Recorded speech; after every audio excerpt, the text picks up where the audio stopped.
Hello and welcome to Greg's Channel 1. I am Greg and this is Channel 1. Now, as you can guess by the title of this episode, it is about Broadchurch Season 3, Episode 3. Now, this, in my opinion, was a very, very good follow-up episode because it answered some questions and left open some more questions. As you'll remember from the end of the last episode, we found out that the new copper that's linked with our case is the daughter of Lenny Henry. And nothing is followed up on in this episode, which is a shame, but it's fine. Because we get to know more about Lenny Henry's character, Ed Burnett. Now, we are also introduced to some more characters, caterer guy, musician bloke, the kid that Tom got excluded from school with, who is actually the stepson of our taxi driver, Clive Lucas. Was it him? We get to see Ben again. Yay!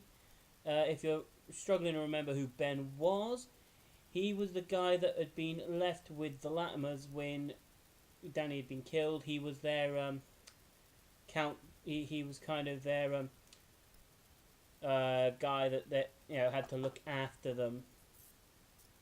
Whilst all the news people want the stories and all that kind of stuff, he was kind of there trying to look after them. Didn't do a very good job, and then he was obviously there in season 2 during the case. To be honest, that's a storyline that I don't. It's a subplot that I'm not overly bothered with at the moment, but it is nice to see that they haven't forgotten that Danny Latimer was part of season 1 and 2.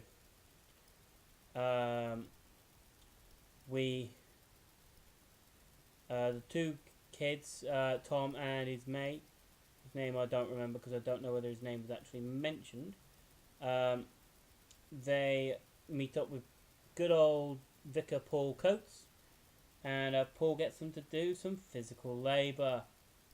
We don't see any of the physical labour, but it happens in that story. It happens in that in that segment where you know that it's happened.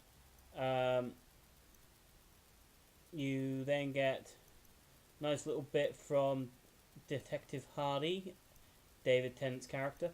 You get a little bit of a what happened after season 2 and why him and Miller weren't keeping in contact. You find out that he went home, he tried to fix what had been broken by Sandbrook, and then found that actually it wasn't working, and he took his daughter away to see whether he could get a better start, can get a better life for his daughter. We get to see that Ed Burnett, Lenny Henry came across as a bit of a douche in episode 1 and a little bit in episode 2 when we did see him, other than his moment with his daughter, which was quite nice. We find that the reason why him and Jim Aswood, which is one of the other suspects, we find out why those two had a scuffle was about Jim being a controlling husband.